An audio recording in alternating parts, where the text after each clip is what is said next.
Bonjour Aiko, Bonjour Maud. tu es romancière, tu as publié ton premier roman il y a 2-3 ans, il s'appelle Rodéo. Et je voudrais savoir qu'est-ce que ça veut dire pour toi d'être une jeune autrice non blanche dans ce milieu littéraire et culturel plus largement. Ça veut dire quoi d'être une jeune autrice non blanche aujourd'hui à Bruxelles, par exemple? Ça signifie sans doute d'abord être assez seule, puisque force est de constater que nous ne sommes pas très nombreuses. Seules, donc peut-être plus visibles aussi. Ce qui, pour le moment, me va plutôt bien. En fait, j'ai l'impression que ça suscite une forme d'intérêt.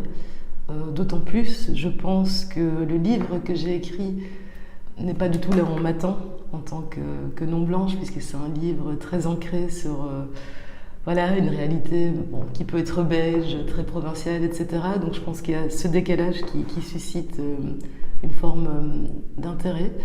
Après, je dirais que je ne fréquente pas ces milieux littéraires pour en pâtir pour le moment. Donc je le vois plutôt comme un atout. Et c'est quoi pour toi un bon livre? Oh, alors un bon livre, je commencerai quand même.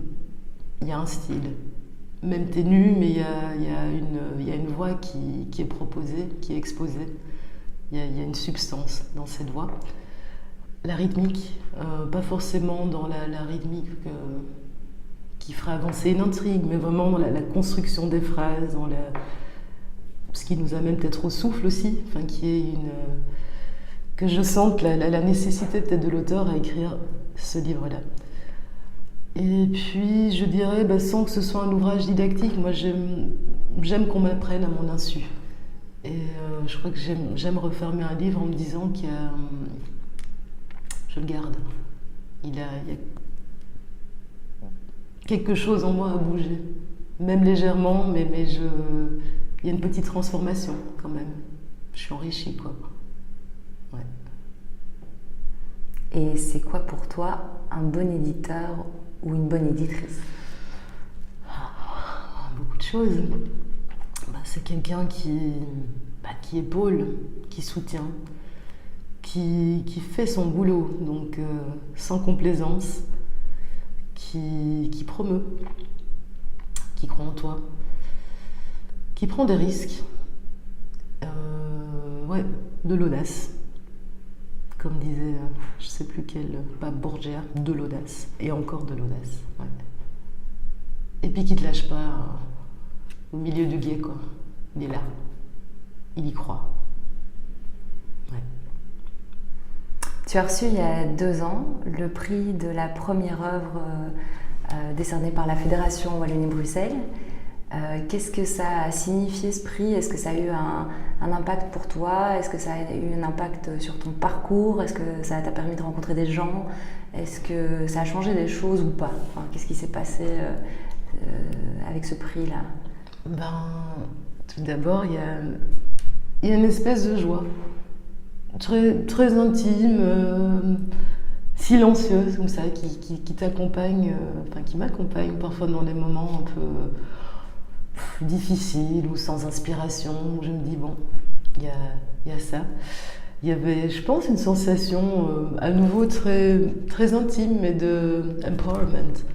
Le monde n'a pas changé, mais moi oui, j'ai un peu changé de place. Et qu'il y a peut-être un peu l'idée que je me suis pas complètement gourée d'étoiles, quoi, que voilà, c'est un peu quand même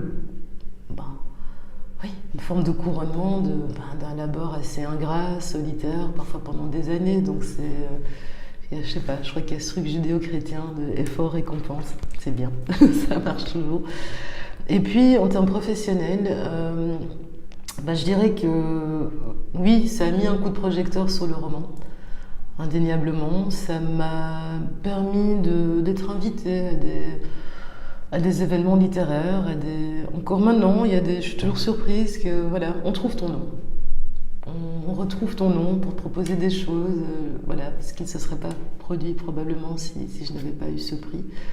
Et puis, il y a, voilà, encouragement, quoi, de se dire, bon, allez, beau défi pour le suivant. Ouais, en route pour le deuxième, quoi. Ouais. Et si tu pouvais aller boire un verre avec quelqu'un de vivant, de mort, de réel ou d'imaginaire, ce serait qui et pourquoi? Eh ben, ce serait avec un homme préhistorique, comme on dit, ou une femme préhistorique, ou un gosse préhistorique. Eh ben, il y aurait un bel échange, lui sur mon passé et moi sur son futur. Je crois qu'on rigolerait bien. Ouais. Merci beaucoup, Aiko. Merci, Maud.